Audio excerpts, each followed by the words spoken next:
I have vivid, if questionable, memories of my college years. A dozen nights or so spent drinking that seemed to have lasted twice as long as the hours would allow, filled with odd experiences, meeting new, unusual people, and passing through their stories as they passed through mine. Minor dramas would unfold and close, some in my presence, and others only permitting me to participate in part of the story as I exchanged with people that I struggle to remember now. The Night is Short, Walk On Girl is a story about drinking. It's a story about drink, celebratory, consolatory, and medicinal. The story centers around a man and his crush, but a dozen other characters and their stories pass through theirs, crossing, interacting, combining, and dividing. The novel's story is divided into 4 consecutive stories across multiple months, while the film feels like and presents itself as if it is contained within a single night. Short some minor simplification and reworking, both stories are nearly identical. An unnamed college student following an unnamed classmate who he is in love with, looking for an opportunity to profess his admiration. She sees his constant casual interaction as coincidence, being in the same place at the same time, while it is anything but. The perspective changes frequently between his story chasing her and her story meeting others, drinking profusely without becoming drunk, and following adventure, doing anything but thinking about falling in love. We start with a night of drinking on a busy street, crossing in and out of stories of others and their exploits. We meet many of the stereotypes of drinkers that you might meet on a night out.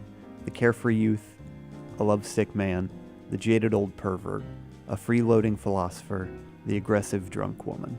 Then we meet many of the same characters at a used book fair, then a school festival, and finally a rash of illness, probably brought on by everyone and their lowered immune systems, that only the unnamed woman is immune, much as she is immune to becoming overdrunk.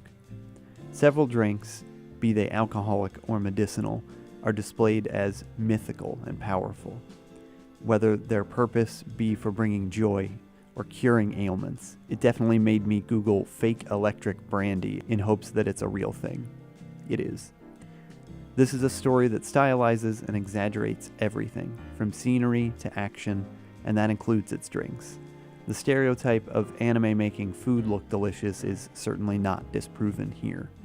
While the book will spend entire pages describing a scene or building a character's idiosyncrasies, the film translates that into animation, dialing what might otherwise be grounded scenes and actions into quirky, charming extreme. It is faithful to the vibe of the book, something that is odd to translate from a work of literature to image. It creates a strange but familiar world through small details that are introduced and repeated, making them familiar and normal despite how peculiar they are. A criticism I might anticipate for a story about a man spending an entire book chasing after a woman is that it posits his efforts as admirable rather than unsettling. But the story does a few things that subvert this well-known trope. Firstly, he changes.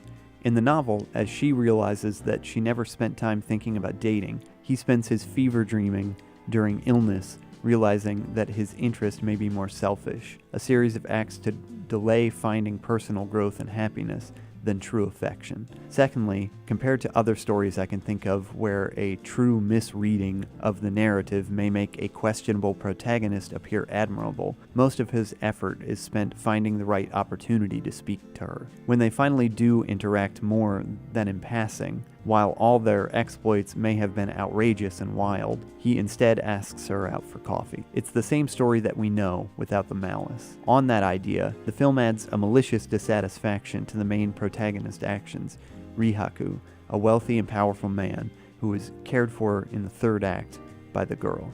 In the film, this is shown as what changes his perspective, while the book works hard to make him out as not quite the monster that he's shown as in the film. In that way, the book has no true antagonist outside of circumstance. Even the director of the student festival, who chases many of our heroes around the school, says he's doing it because he has to and treats it more like a tiring game than anything. The story's about youth, depicting the watches of the youngest characters as ticking away as they should, while the oldest spin drastically faster. It feels like a long night drinking, making friends, and letting adventure catch you or pass you by purely by chance. If you like this video, please like and subscribe and follow us on social media. We'll see you in the next one.